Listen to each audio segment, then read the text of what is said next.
आज जो हम दिखाएंगे सिखाएंगे वो काम में आएगा बाद में, और आप इसको यूटिलाइज करेंगे। ठीक है, अभी इसके बाद शुरू करेंगे ओवरव्यू ऑफ ट्रॉमा। जस्ट एक ट्रॉमा का एक ओवरव्यू देंगे doctor Chauhan. Thank you, sir. So, good morning to all. And what Dr. Chao was asking, कि खाना खाया, तो when we go for any workshop, there has to be full stomach and empty bladder. So everybody had breakfast. सबने breakfast किया? Empty bladder. ये तो बीच में लगेगा कि जाना है, तो अभी है तो you can have those. ये बहुत जरूरी है. Full stomach और दूसरा क्या है? Empty bladder. Bladder gall bladder नहीं, urinary bladder. कहीं बार में ये नहीं हो गया मेरे को जाना है. So you will not be able to concentrate. So this is very important thing. Okay. So they have breakfast. Okay. So overview of trauma means I think मैं ज्यादातर हिंदी में बात करूंगा. ठीक है. तो ओवरव्यू का मतलब क्या है कि ट्रॉमा क्या है, इसको कैसे ट्रीट किया जाता है, आपको किस तरह का माइंडसेट चाहिए, हमें इसको क्यों प्रायोरिटी देनी है, और हमें अगर एक ट्रॉमा का पेशेंट आ गया है, trauma means polytrauma means life threat, हम उन्हीं की बात करेंगे. हम आइसोलेटेड ट्रॉमा की बात नहीं करेंगे, जैसे कि किसी की उंगली कट गई है, थोड़ा हाथ में वो लग गया है, वो नहीं है, मतलब वो होगा. पर अवर मेन कंसर्न यहाँ की वेल भी मतलब जब भी हम यहाँ ट्रॉमा की बात करेंगे, पॉलीट्रॉमा विद लाइफ थ्रेट, हमें जान बचानी है. एनडीआरएफ जाएगा तो जान बचानी, बाकी तो फ्रैक्चर का ट्रीटमेंट है, पट्टियां वो सब होती रहेगी. ठीक है. तो trauma is a different disease from other disease. Trauma इसलिए नहीं है जो बाकी की बीमारी है. कैसे? आप तो अभी से ही उबासी ले रहे हो, मैं तो सोच थोड़ा सा उठ जाओ, थोड़ा सा उठो, हाँ कर लो, शेक योर लेग्स, चलो, I am sorry for that. तो क्या है कि ये वो बीमारी नहीं है जैसे आपको डायबिटीज है, किसी को हार्ट डिजीज है, हाइपरटेंशन है, तो आज डॉक्टर मिला तो कल भी देख लेंगे. ठीक है. पथरी है, दर्द हो गया, परसों भी देख लेंगे. Trauma means immediate treatment. ठीक है ना, it's a time dependent resuscitation. तो इसलिए ये अलग दूसरी बीमारियों से अलग होता है कि हमें देन एंड देयर ओनली हमें ट्रीटमेंट करना वहीं की वहीं. ठीक है. अब ट्रॉमा को हमें क्यों प्रायोरिटी देनी है? क्योंकि जो ट्रॉमा में जिनकी डेथ होती है ज्यादातर रोड एक्सीडेंट में, तो उनकी उम्र देखी गई है कि 15 से 45 साल होती है. और जो 15 से 45 साल है वो हमारी यंग कम्युनिटी है कंट्री की, है ना. और फिर वो ब्रेड अर्नर भी है ना, अपने घर के लिए वो बाहर निकलते हैं काम करने के लिए, पैसे कमाने के लिए. अगर वही मर जाएंगे तो फिर एक पूरी फैमिली शैटर हो जाती है. तो इसलिए ये जरूरी है कि भाई पूरी फैमिली को शैटर होने से बचाया जाए. और यंग ब्लड है, वो 45 साल के बाद भी तो कुछ काम करेंगे. तो this is why we must give priority to trauma care, to trauma treatment, जो अभी for the timing is neglected. सरकार हाईवे तो ठीक है बनाए हैं, but we must have trauma centre also. जगह पे ट्रॉमा सेंटर हो, जगह मतलब कि 20 किलोमीटर पे और 50 किलोमीटर मेजर ट्रॉमा सेंटर हो, है ना. तो अभी वो थोड़ा सा नहीं हो पा रहा है. वो क्यों नहीं हो पा रहा है? क्योंकि जो हमारा जो जीडीपी है, जीडीपी क्या होता है? ग्रॉस डोमेस्टिक प्रोडक्ट, मतलब आय. जो भारत सरकार की आय है उसका सिर्फ 1% हम हेल्थ पे मतलब के स्पेंड करते हैं. जो डेवलप्ड कंट्रीज है वो कितना करते हैं? अप्रोक्सीमेटली 3, 5 और इवन अप टू 10%. तो उनके पास सब फैसिलिटीज है. हमारे पास एक तो हमारी पॉपुलेशन ज्यादा है, तो एटलीस्ट हमारे को भी कम से कम 3% तो करना चाहिए. क्यों? कि जितना भी इकोनॉमिक लॉस रहता है, जैसे कि पेशेंट की डेथ हो गई, व्हीकल डैमेज हो गए, उनका लाइफ लॉन्ग चला गया है, फिर आफ्टर केयर भी है. ये नहीं कि एक्सीडेंट हो गया और सब ठीक हो गया, फिर कहीं वो लाइफ लॉन्ग भी चाहिए, है ना. कई बेड रिडन होते हैं, व्हील चेयर पे जिंदगी काटनी पड़ती है, तो फिर सारा परिवार उनको कभी हॉस्पिटल लेके जा रहे हैं, कभी फिजियोथेरेपी के लिए लेके जा रहे हैं, कभी कोई इन्फेक्शन हो गया, तो फिर ये आफ्टर केयर भी बहुत मतलब इट इज वेरी कॉस्टली. तो इसलिए अगर हम कैलकुलेट करें कि इसमें हमें कितना नुकसान हो रहा है मतलब पूरे देश को, तो ये आता है 3% ऑफ जीडीपी। और हम खर्च कितना कर रहे हैं भाई, you have to be interactive, हम कितना खर्च कर रहे हैं हेल्थ केयर पे। देखो तो ये दिस इज लाइक थोड़ा सा ना आदमी का इस तरह की सोच होती है कि अभी तो 1% कर दो, 3% का नुकसान बाद में झेल लेंगे। तो ये तो सरकार को दिख ही रहा है, ये डेटा है, ये एनएचआई के डेटा है ना। तो अगर हम 3% करें तो कम से कम वो 3% को तो हम बचा सकते हैं। और अप्रोक्सीमेटली मतलब मैं अभी तो एनएचआई के डेटा बताऊंगा कि 2 lakh like 1.6 lakh people are dying every year in India, but figure तो ज्यादा है, 4-5 लाख है, ठीक है। तो इसलिए हमारी ट्रॉमा एक प्रायोरिटी है, ठीक है। तो अब क्या है कि अब ट्रॉमा के पेशेंट को हमें ट्रीट करना है, हमें पता लग गया कि ये दूसरी बीमारियों से अलग है, तो ये हमें एक तरह का ना माइंडसेट डेवलप करना पड़ता है। इट इज नॉट लाइक कि आपने बीपी चेक किया, पल्स चेक किया, ब्लड शुगर चेक किया, it is not like that. आपको एक माइंडसेट डेवलप करना पड़ेगा। अगर माइंडसेट नहीं है, जैसे कि मैं किसी को एक गन दे दूं तो कह दूं कि आप अब फौजी बन गए, तो वो फौजी नहीं बनेगा ना। हमें बताना पड़ेगा आपको गोली मारनी है और आपको गोली लग भी सकती है, ऐसा ना गोली चले वो भाग जाए। तो वो माइंडसेट पहले से चलना चाहिए, उसको पता होना चाहिए कि मेरे को भी गोली लग सकती है और मेरे को गोली भी मारनी है। तो इसी तरह आपको भी हमें माइंडसेट थोड़ा सा डेवलप करना है। तो इंडिया में थोड़ा सा माइंडसेट भी डोंट डेवलप, और हम कहते हैं कि आप ये काम करो, आप वो काम करो। तो थोड़ा सा इस पे भी थोड़ा सा मैंने काम किया है। तो सबसे पहले है माइंडसेट पे, when you care for trauma patient is training. आपको थोड़ी मोटी कहीं ना कहीं से ट्रेनिंग लेनी है, जो आप जैसे लेने आए हो। बेसिक ट्रेनिंग तो सबको होना चाहिए, इवन दूसरे जो प्राइवेट में है एबीसीडी जैसे है या सीएबीसीडी प्रोटोकॉल है, वो तो पता ही हो। ओके, फिर क्या है कि सबसे पहले सिचुएशनल अवेयरनेस, जैसे कि गगन क्लब्स हो गई। तो आपकी सिचुएशनल अवेयरनेस क्या है? What is situational awareness? क्या सिचुएशनल अवेयरनेस का मतलब क्या है?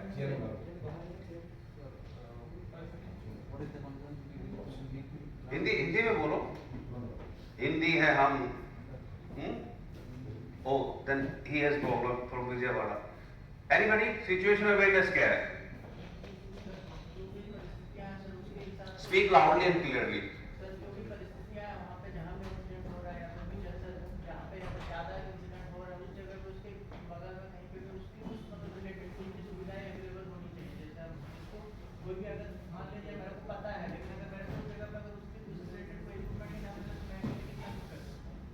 थोड़ा ठीक है, पर सिचुएशन अवेयरनेस है कि क्या चल रहा है, व्हाट इज गोइंग ऑन, है ना, और क्या हो सकता है, ठीक है। तो एक तो क्या चल रहा है और क्या हो सकता है, और मेरे साथ क्या हो रहा है, एम आई फिट, कि भाई मैं फिट हूँ, ऐसा खुद ही हम घबरा रहे हैं। तो हम कैसे, इफ वी फील थ्रेटन्ड, तो how can we take care of the patient, जब हमें ही लग रहा है कि यार हमें ही जान का खतरा है, ठीक है। तो सिचुएशन में कि ओवरऑल सिचुएशन क्या चल रही है, वो क्या हो सकता है, ठीक है ना। जैसे एक पेशेंट आया ट्रॉमा का, और अभी तो वो ठीक है बात कर रहा है, और 15 मिनट बाद वो हो सकता है बेहोश हो जाए, ब्लीडिंग चल रही है। तो आपको पता होना चाहिए कि यार ये बेहोश भी हो सकता है, और इसके लिए हमें एयरवे या मदद की जरूरत है, तो पहले से ही कॉल फॉर हेल्प। तो इसलिए ये बहुत जरूरी है कि कॉल फॉर हेल्प अर्ली। ये नहीं कि 5-10 मिनट हो गए और फिर पेशेंट का भी हालत खराब हो गया, और टनल भी जैसे अब क्या है 14-15 दिन बाद आर्मी को कॉन्टेक्ट किया। तो इस तरह की सिचुएशन में जो भी एजेंसी है इंडिया में, मेरे भी सबको एकदम बुलाओ, क्योंकि ये एक लाइफ सेविंग मिशन है। तो ये नहीं कि अभी उसको देखो फिर उसको देखो, ऐसा नहीं है। कॉल एवरीबॉडी, अगर आपको कोई पेशेंट की प्रॉब्लम हो गई है, कॉल एवरीबॉडी जो भी इन्वॉल्व है। आपको एनेस्थीसिया चाहिए, आपको सर्जन चाहिए, हो सकता है ब्लीडिंग दोबारा से शुरू हो गई, तो ये कि call for help and call early. Late नहीं करना, अभी कर लोगे अगर कोई जरूरत है तो वो वापस चले जाएंगे। आपने जिन को बुलाया है और नहीं बुलाया तो पेशेंट विल सफर, ठीक है। तो एक तो ये फिर है कि call for help early, okay. फिर एक टाइमली डिसीजन आपको लेना है ट्रॉमा के ट्रीटमेंट में ना। जब पेशेंट को अगर निमोथोरेक्स से ही मैंने भेजा है, जब पेशेंट को ब्लीडिंग हो रही है, तो इमीडिएटली आपको जितने भी आपके पास रिसोर्सेज है, आपको अगर पैकिंग करनी है वुंड की, ठीक है, तो वो फटाफट कीजिए। प्रेशर लगाना है तो वो लगाइए, नहीं तो टोर्निकेट बांधिए। तो ये टाइमली डिसीजन है। अगर वो हम ब्लीडिंग स्टॉप करने में ही आधा घंटा लगा देंगे या 1 घंटा, तो all blood will go out, फिर इससे पेशेंट की जान को खतरा हो जाएगा, ठीक है। अच्छा, फिर क्या है कि जो हमारे प्रोटोकॉल है, एल्गोरिथम्स है, जो आपकी गाइडलाइंस है, आपको हमेशा उनको फॉलो करना है, क्योंकि 99% of the time they work. कभी कभी होता है कि इस तरह का पेशेंट आ जाता है कि जिसमें पता ही नहीं चलता कि अब इसको करना क्या है, जैसे किसी के यहाँ रोड घुस गई है, आर पार हो गई है, तो उसमें थोड़ा सा डॉक्टर भी वो भी देखते हैं अब किसको क्या किया जाए, तो वो फिर आपको अपना इंडिविजुअल प्लान बनाना है। पर मोस्ट ऑफ द टाइम ज्यादातर आपको प्रोटोकॉल फॉलो करने हैं, जो आपको गाइडलाइंस दी गई उसको फॉलो करो, ठीक है। उसके बाद अच्छा एक और बात है, जब भी आपको कुछ करना है तो आजकल क्या है, कॉग्निटिव एड हो गई है। आप छोटे छोटे कार्ड बना सकते हैं, कार्ड में बोला है पर मैंने मोबाइल में कर दिया। अब जैसे मेरे को आपको बताना है, तो ये नहीं कि मैं इसमें नहीं देख सकता, आप इसमें देख सकते हो। जब आप इलाज कर रहे हो, रेस्क्यू मिशन पे हो, तो एक आदमी को बोल सकते हो यार गूगल कर लो अगर ये कोई प्रॉब्लम आती है ना आपको। तो ये नहीं कि वहां सारे मतलब एक ही उसमें लग जाए। एक ट्रेनिंग लीडर जो है ना, आप उसको बोल सकते हैं यार इसको जरा देखना कि इसमें कैसे होगा, क्या होगा। तो कॉग्निटिव एड आजकल एक कंसेप्ट आया, आप छोटे छोटे कार्ड बना सकते हो, जैसे ABCD प्रोटोकॉल क्या है, CBC प्रोटोकॉल क्या है, ए लोग कैसे मैनेज करना है, क्या हमने ये सारी चीजें कर ली है ना, उनको फ्लैश कार्ड बोलते हैं। मैं शायद दिखाऊंगा अभी आपको। तो फिर क्या है कि आपको फ्लेक्सिबल एटीट्यूड रखना है, ये नहीं कि बिल्कुल रिजिड रखना है कि यही होगा, ठीक है। दूसरा, फिर जब भी आप कोई ट्रीटमेंट करते हैं तो हमेशा आपके पास प्लान B होना चाहिए। अगर ये फेल हो गया तो मैं क्या करूंगा, है ना, ये भी एक सिचुएशन अवेयरनेस है। अच्छा, अब सिचुएशन अवेयरनेस का मैं एक एग्जांपल देता हूँ। एक पेशेंट का एक्सीडेंट हो गया, उसको नी में चोट लगी, ब्लीडिंग हो गई, वो ब्लीडिंग होके आर्टरी कटी हुई थी। आपको पता ना आर्टरी और वेन में क्या डिफरेंस है, क्या डिफरेंस है आर्टरी और वेन में? आर्टरी क्या होती है? नहीं, आर्टरी वैसे ऑक्सीजनेटेड डीऑक्सीजनेटेड तो अलग है। आर्टरी और वेन में क्या डिफरेंस है? अगर ब्लीडिंग होगी आर्टरी से, एक वेन से, तो जल्दी किससे पेशेंट मर जाएगा, आर्टरियल ब्लीड से या उससे? आर्टरियल ब्लीड से ना, प्रेशर के साथ होता है। हाँ, तो अब जैसे उसको यहाँ चोट लग गई और उसका सारा ब्लड निकल गया, अब वो हॉस्पिटल में आता है। अब डॉक्टर इमीडिएटली क्या है कि आप देखो, एक तो ट्रॉमा के लिए ना आपको कोई इक्विपमेंट्स या गैजेट्स की इतनी ज्यादा जरूरत नहीं है, आपको देख के पता लग जाना चाहिए, फील करके कि ये पेशेंट को ये प्रॉब्लम है। तो अगर कोल्ड क्लेमी स्किन है, पैर अगर ठंडा पड़ा है तो इसका मतलब कि ब्लड निकल गया है।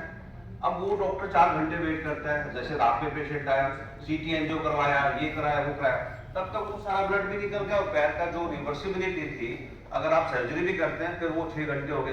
तो उसको सिचुएशन अवेयरनेस नहीं है कि अब इस पेशेंट के साथ क्या हो सकता है, वो एंटिसिपेट ही नहीं कर रहा है कि इसका फिर टांग भी काटनी पड़ेगी।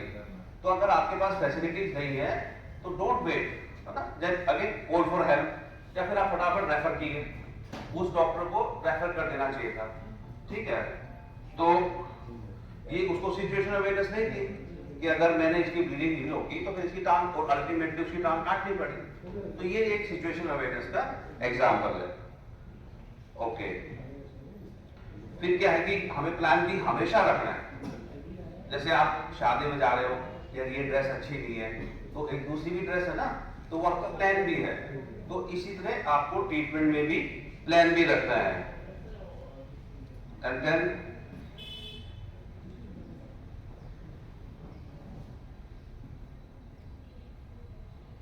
फिर क्या है कि हम काम करते रहते हैं, and we have blind spots. ये मैं आपको ना जनरल बातें बता रहा हूँ। ब्लाइंड स्पॉट्स होते हैं, वो हम नहीं देख सकते। आप मैं जैसे मेरी वीकनेस क्या है, आप मेरी वीकनेस बता सकते हैं कि यार ऐसे लेक्चर दे रहे थे, वो ऐसे बात कर रहे थे, मेरे को पता ही नहीं चलेगा। तो try to find out your blind spot also. आप दूसरे से पूछो। देखो, आपको अगर एक्सपर्ट बनना, अच्छा बनना है, तो जेन्युइनली यू आर इंटरेस्टेड, तो आपको यू कीप इम्प्रोवाइजिंग, आपको इंप्रूवमेंट करना है। वो कैसे करेंगे? फीडबैक लेंगे। आप अपने जो भी साथी हैं उनसे पूछोगे यार मेरा कैसा काम था, मैं आगे की बार कैसे अच्छा काम कर सकता हूँ, या हम एज ए टीम कैसे काम कर सकते हैं, है ना। तो जैसे टीम वर्क है, कम्युनिकेशन है, तो ये सब माइंडसेट का ही हिस्सा है। अगर हम कम्युनिकेट नहीं करें, यार वो 3 आदमी फंसे हुए हैं, 2 बाहर खड़े हुए हैं और रेस्क्यू वर्क चल रहा है, वहां से कोई अपडेट ही नहीं आ रहा, तो आप बाहर क्या तैयारी करोगे? हो सकता है उसका ब्लीडिंग इज मेजर कंसर्न, हो सकता है उसका एयरवे इज मेजर कंसर्न, तो आप पहले बता दो कि इसका एयरवे में प्रॉब्लम है, तो हम एयरवे से रेडी रहेंगे ना। अगर कहते हो ब्लीडिंग है तो वी विल कंसिडर ऑन सी। अब ऐसे नहीं ना कि सी की प्रॉब्लम है और हम सब लेके बैठे हैं ए का सामान। तो ये है कि कम्युनिकेशन, और आपको पता है क्लोज लूप कम्युनिकेशन, तो एनडीआरएफ में तो क्लोज लूप कम्युनिकेशन करते हैं ना। क्या होते हैं क्लोज लूप कम्युनिकेशन, बताइए, what is close loop communication? कोई भी सर दो हमारे कंपनी से दो रिसीवर अंदर नहीं, yeah, let not only one person should speak. So that's in sim teaching. We must not let one person dominate the discussion. आप बताइए नंबर 2। जैसे दो आदमी तीन आदमी साथ काम कर रहे हैं, ठीक है। Speak loudly and clearly. देखो एक ये भी है, आप तो केओस में काम करोगे ना, वहां तो वैसे ही शोर शराबा होता रहेगा, ये वो, तो आपको तेज बोलना है, क्लियरली एंड लाउडली, ताकि दूसरे को पता लग जाए। ये नहीं कि वही काम फिर वो दूसरा भी करने लगता। हम हॉस्पिटल में हमारे साथ होता है, एक दे दिया है फिर वो वहीं जा रहे हैं, क्या कर रहे हैं वो क्योंकि धीरे बोलते हैं। तो ट्रॉमा रिससिटेशन जब भी, और फिर रेस्क्यू वर्क में तो आपको तेज तेज बोलना है कि ये काम हो गया है, ठीक है, ये कर दिया गया है। तो क्लोज लूप कम्युनिकेशन होती है। एनीवन, कोई भी पता है ना क्लोज लूप कम्युनिकेशन? हाँ बताओ। हम जैसे काम करते हैं टीम में, 2 या 3 आदमी टीम में काम करते हैं। फर्स्ट आदमी को क्या करते हैं, सेकंड आदमी को जैसे आई कांटेक्ट में, जैसे के द्वारा या किसी के द्वारा आपको कम्युनिकेशन करके वर्क करना चाहिए। क्लोज लूप कम्युनिकेशन है कि मैं कोई काम आपको कहता हूँ, क्या नाम है, अमनदीप, जैसे कि इसको जात हर्ष कर दो, पेशेंट है ना, बहुत सारी कैजुअलिटी जैसे बताया, तो हो सकता है जात हर्ष हम कर दें तो क्लियर हो जाएगा, तो यू विल सर्वाइव। तो then you will say okay and then you will revert back to me कि जात हर्ष डन। कोई भी काम मैंने कहा तो आपको एक तो एक्नॉलेज करना है, ओके सर, और जब आपने काम कर दिया तो फिर आप मेरे को दोबारा बताओगे कि इट इज डन। जैसे मैं कहता हूँ कि 1 ml या टीटी लगा दो, टेटनस वेबसाइट, तो तुम कहोगे टीटी डॉक्टर मैंने लगा दिया है। तो एक लूप तो मैंने शुरू की, एक उन्होंने की, तो वो हमने बंद कर दिए। तो ये क्लोज लूप कम्युनिकेशन है। आप जो भी इंस्ट्रक्शन देते हो तो जो सुनने वाला है वो सुने और उसको फिर रिवर्ट बैक करे, और फिर आप भी उसको कंफर्म करें कि हाँ मैंने भी सुन लिया है। और फिर आपको as a trauma team leader सबको बता सकते हो कि ए इज क्लियर, ऐसे एयरवे इज क्लियर, ठीक है, सबको पता लगा भी एयरवे में कोई दिक्कत नहीं है। ऐसा नहीं ना कि फिर कोई लेके एयरवे वो खड़ा हुआ है इंट्यूबेट करने के लिए सारा सामान। तो you have to be situated कि फटाफट अब ये है, अभी तो हम आराम से बात कर रहे हैं। जब पेशेंट की जान खतरे में होती है तो फिर, क्योंकि पेशेंट के पास टाइम नहीं है, आपके पास टाइम है, हमें पेशेंट का टाइम देखना है। ये एक थोड़ा कंसेप्ट नहीं है इंडिया में, हम अपने हिसाब से कर रहे हैं, नहीं, हमें पेशेंट का टाइम देखना, उसके पास कितना टाइम है, उसके अकॉर्डिंगली हमें काम करना है, ठीक है। तो ये इस तरह की माइंडसेट आपको हमेशा डेवलप करना पड़ेगा। और team work, communication, these are the cornerstone. ये तो एक बेसिक ये प्रिंसिपल है कि आप इस तरह की चीजें सीखें और प्रैक्टिस भी करते रहे, मेंटली विजुलाइज करते रहे, ठीक है। और फिर आपको मैं ये जरूर रिक्वेस्ट करूंगा कि आप ना ऑब्जर्व करो चीजों को। आप जैसे पहाड़ी इलाके में काम करते हैं तो हम कैसे कर सकते हैं, ये नहीं कि अमेरिका में लिखा है या वहां लिखा है तो हम बस ठीक है, नहीं, आप देखो लोकल कुछ ऐसा है हम कर सकते हैं, जिसको हम बोलते हैं ना इंट्यूटिव थिंकिंग या इनोवेटिव और इम्प्रोवाइज या नई चीज है। जैसे मैं इनोवेशन में हूँ, हमने जो भी चीजें बनाई हैं तो हमने सोचा भी दिमाग मतलब थोड़ा बहुत हमें ना अपना इंडिपेंडेंट थिंकिंग भी डेवलप करना है, ये कॉपी पेस्ट नहीं करना है। अमेरिका में इतने पहाड़ नहीं है, इतनी ट्रेजेडी नहीं होती, सबसे ज्यादा ट्रॉमा इंडिया में होता है। हमें उनको पढ़ाना चाहिए, जैसे हम उनको आध्यात्मिक ज्ञान देते हैं, क्योंकि सारे गुरु और ये तो सब हमारे यहाँ साधु संत तो हम देते हैं ना उनको आध्यात्मिक ज्ञान, और ऋषिकेश में आते हैं, देहरादून में आते हैं, तो ऐसे ट्रॉमा में भी आना चाहिए। आर्मी में आ रहे हैं, एनडीआरएफ उनको सिखाए कि ट्रॉमा तो हमारे पास है ज्यादा, पर एक ट्रॉमा उनके पास ज्यादा है कि वो हर जगह जाके अपनी नाक घुसाते और युद्ध करते रहते हैं। अमेरिका वाले ना, कभी अफगानिस्तान में, कभी इराक में, चलो वहां पर, चलो यहाँ पर, तो इसलिए उनको थोड़ा ट्रॉमा का एक्सपीरियंस है। पर हमारे पास भी ट्रॉमा का एक्सपीरियंस है, तो हमारे डॉक्टरों को उनको बताना चाहिए, तो वो एक चीज मिसिंग है। तो मैं आपसे जरूर रिक्वेस्ट करूंगा कि आप छोटी छोटी चीजों को देखो, छोटी चीजें हमारे को कैसे हेल्प कर सकती है। ट्रॉमा में बहुत बड़ा नहीं चाहिए, जैसे हम कपड़ा बांध लेते, एक कैटोनिकेट है, जात कर दिया, और कोई चीज आपको लगती है, मैं अभी तो नहीं बता पाऊंगा भी क्या क्या चीजें हैं, पर you must have that kind of thing. Observe करो and ask why बार बेटा फ्लोट होता कहते हैं, क्वेश्चन करते हैं कि भाई ऐसा क्यों है, ये ऐसा क्यों हुआ इसके साथ, उसके साथ ऐसा क्यों हुआ, तो थोड़ा बहुत आपको रीजनिंग आनी चाहिए, ठीक है। अच्छा, आप अपने माइंड सेट डेवलप कर ली, आपको पता है कि भाई अभी ट्रॉमा तो इस तरह से हमें ट्रीटमेंट करना है और हमने माइंड सेट भी डेवलप कर लिया। अब आप चाहते हो कि ट्रॉमा का हमें ट्रीटमेंट करना है, पेशेंट आ गए, रेस्क्यू विलेज आ गए, तो उसमें क्या करना है, हमें सबसे पहले एसेस करना है। ये नहीं कि रैंडमली शुरू हो गए, पहले एसेस करो और फिर रिससिटेट करो। देखो कई चीजें ना छूट जाएगी, तो ऑलवेज एसेस एंड रिससिटेट, ये हमेशा प्रिंसिपल रखो। अब कई बार आता है पेशेंट ये कर दिया वो कर दिया, अच्छा जाके 10 मिनट बाद पूछो ब्लड प्रेशर कितना, अरे सर वो तो लिया ही जल्दी कुछ बोल के, तो ये सब नहीं होना चाहिए ना। पहले एसेस करो, कई बार हमें फ्रूट देने की जरूरत नहीं पड़ती, हो सकता है पहले से ही फ्रूट 3 लीटर लेके आया और किडनी शट हो गया शॉक की वजह से, वो सारा फ्लूइड फेफड़ों में, तो इसलिए एसेस करना जरूरी है, एसेस एंड रिससिटेट।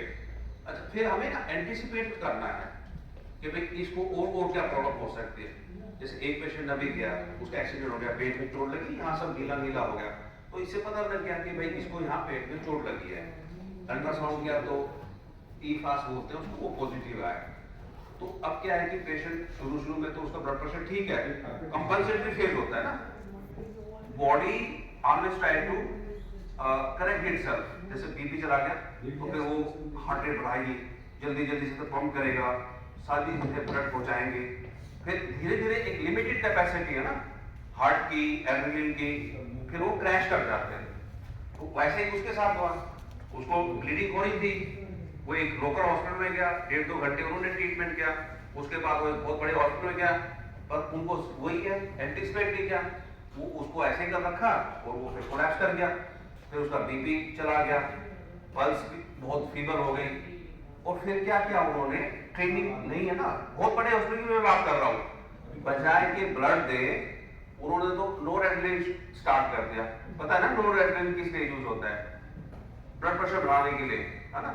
पर अगर ट्रॉमा में ब्लीडिंग हो रही है, उसमें हाइपोटेंशन हो रही है, शॉक हो रहा है, तो हमें ब्लड ही देना है सबसे पहले, तो ये नहीं किया उन्होंने और नोरेड्रेनालिन दे दिया। तो this is a gross medical negligence, है ना। तो ये क्योंकि ट्रॉमा का अवेयरनेस नहीं है, माइंडसेट नहीं है उनका, तो इसलिए मैं बार नहीं कह रहा हूँ कि आप प्लीज डेवलप दैट माइंडसेट कि भाई इसको एंटिसिपेट, इसको ये भी हो सकता है इसका बीपी क्रैश करेगा और इसको हमें सीधा ऑपरेशन थिएटर भी लेके जाना पड़ेगा, ठीक है। और फिर मेनली जो हमारी जो ट्रॉमा में डेथ होती है आपके लिए, या तो एयरवे से होगी, पर सबसे ज्यादा ब्लीडिंग से होगी। तो ब्लीडिंग एक्सटर्नल भी हो सकती है, इंटरनल भी हो सकती है। तो एक्सटर्नल के तो हमारे पास क्या है, डायरेक्ट प्रेशर है, वुंड पैकिंग है, और अगर एक्सट्रीमिटीज है तो टूर्निकेट है। तो क्या टूर्निकेट देखा आपने, कॉम्बैट एप्लीकेशन टैक्टिकल टूर्निकेट, तो वो हमारे पास है, वो हम बना भी रहे हैं और आपको भी देंगे। तो आप उसमें ना आर्टियल ब्लड सप्लाई भी बंद हो जाती है, तो हम कैट टूर्निकेट बांधेंगे, है ना। कोई haemostatic dressing I don't know यहाँ पर अवेलेबल है कि नहीं, तो वो कॉस्पीज होते हैं जिसमें केमिकल होते हैं, तो क्लोट बना देते हैं, ठीक है। अब आता है इंटरनल ब्लीडिंग, तो इंटरनल ब्लीडिंग को तो पहले हमें एसेस करना है। तो इसमें क्या है कि जैसे शॉक है कि नहीं, आप पेशेंट को देखो पीला पीला सा लग रहा है, क्या उसको स्वेटिंग हो रही है, पसीना पसीना हो गया, कोल्ड क्लाइमेट स्किन है, ठंडा हो रहा है हाथ, इसी से आपको पता चल जाएगा पेशेंट शॉक में। बीपी को छोड़ दो, आप मेजरमेंट छोड़ दो, आप देखोगे पेशेंट जल्दी जल्दी सांस ले रहा है, पसीने पसीना हो रहा है ना, कोल्ड क्लाइमेट उसकी स्किन है, कलर थोड़ा पीला पीला हो गया, तो मतलब शॉक में है, ठीक है। तो ट्रॉमा में आपको इतना ये नहीं कि बीपी बार में चेक करना पड़ेगा, ये तो ज्यादातर क्या है कि इक्विपमेंट की जरूरत नहीं होती है, आपको देखने से हमें धड़ हो रही है, पता नहीं सांस में दिक्कत में प्रॉब्लम है, सांस के रास्ते में दिक्कत है, सांस 30-35 बार चल रहा है तो ब्रीदिंग में प्रॉब्लम है, कोल्ड क्लाइमेट स्किन है, टाइफॉइड है, स्वेटिंग हो रही है, सर्कुलेशन है ना, पूरा होश में नहीं है तो डिसेबिलिटी है ब्रेन में, तो ये हमें इक्विपमेंट की जरूरत नहीं होती है, जितना ही माइंड सेट चाहिए। तो मैं लास्ट में ये कहूंगा आपको एक पेशेंट को देखना है और इमीडिएटली देखना था कि ये पेशेंट क्या मर सकता है, ये कितनी जल्दी मरेगा, मतलब 10 मिनट में, 5 मिनट में अगर मरेगा तो which system will kill this patient, भाई ये एयरवे की वजह से मरेगा या ब्लीडिंग की वजह से मरेगा, तो फिर हमें फटाफट उस पर कंट्रोल करना है। ABCD प्रोटोकॉल तो है, CBDC प्रोटोकॉल है, पर कई बार क्या है कि गोली लग गई है तो हमें फटाफट ब्लीडिंग बंद करनी है, उसको एयर से ज्यादा नहीं फायदा होने वाला है ना, क्योंकि अंदर आर्टरी फट गई है तो देर को थोड़ा बहुत एल्बो से कर लो पर फटाफट उसका पेट खोलो, है ना, वो फिर आप धीरे धीरे एक्सपीरियंस के साथ सीखेंगे, ठीक है। तो इंटरनल ब्लीडिंग के लिए तो हमें पेशेंट को खोलना ही पड़ेगा, वो फिर बात की बात है। पर आपका जो मेजर रोल है कि आप अगर आपको TXA बताया जाता है तो TXA TXA ब्लड को रोकता है, ब्लीडिंग को रोकता है, तो वो फिर आप ले सकते हो।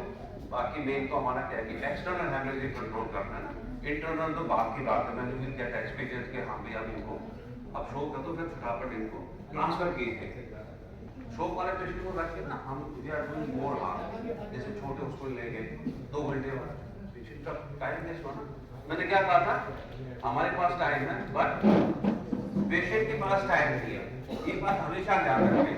कैप्टन अमनदीप कौर याद रखोगे क्या? आ जाओ आओ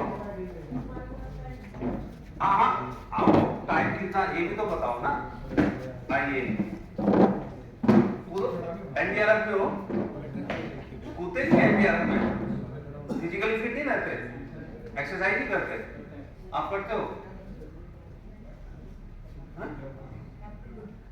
ये करनी पड़ेगी आपको। देखो आपको रेस्क्यू भी करना है ना, आपका तो बॉडी फिट होना है। CPR में अगर आपने किसी CPR किया ना, आपका 2 मिनट में सांस निकलने लग जाएगा, पेशेंट का तो निकल गया, बल्कि ये नहीं कि आपका भी निकल जाए। तो you have to be little bit physically fit, ठीक है। तो मोटी मोटी बात यही है और अल्टीमेट यही है सार जो मैंने दिया है मेरे हिसाब से। बाकी आप पढ़ोगे, फील्ड में जाओगे तो कोई और बात भी होगी, पर लेट मी सी कोई और भी बात है तो एक कॉग्निटिव बात ये को लोड ना छोटे छोटे कार्ड बना के रखो, एक को बढ़ यार क्या हमने इशारा कर दिया है ना, ताकि कोई चीज मिस भी हो। तो थोड़ा सा अमेरिकन सिस्टम में जाना पड़ेगा बेटियों को पढ़ने के लिए, है ना, कि भाई हमने कोई चीज मिस तो नहीं की। आखिरी में सबसे पूछोगे, किसी से हम 5 आदमी काम कर, हाँ भी हमने कोई चीज मिस तो नहीं की, तो वो भी एक अपना ओपिनियन देगा।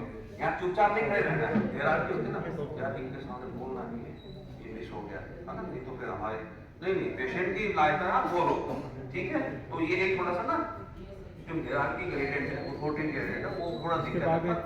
टाइम सेविंग में आप बोल सकते हो, थोड़ा सा हम शर्माते हैं यार, बड़े के सामने नहीं बोलना, उनको गलती नहीं बताना, पर धीरे धीरे कल्चर चेंज करेंगे तो आप भी बोल सकते हैं, अमेरिका में बोल देते हैं, ठीक है। तो ये हायरार्की है, फिर भी if there is a concern you raise it twice, भाई वासी तुम बहुत ले रहे हो, चलो। So I think that is over for today, क्योंकि बहुत ज्यादा कॉग्निटिव ओवरलोड भी मैं नहीं दे रहा था कि आज ही पूरी महाभारत और रामायण सुनाएंगे और फिर सुबह पूछेंगे यार वो सीता कौन थी, मैं बोलो पता ही नहीं चला, या वो अर्जुन की कोई था यार, वो था तो सही कुछ। तो लेट्स नॉट डू दैट, है ना। एक I think we are done and now आप स्किल के लिए रेडी हो जाइए और जैसे भी बताते हैं sir for the next programme, ठीक है। जय हिंद।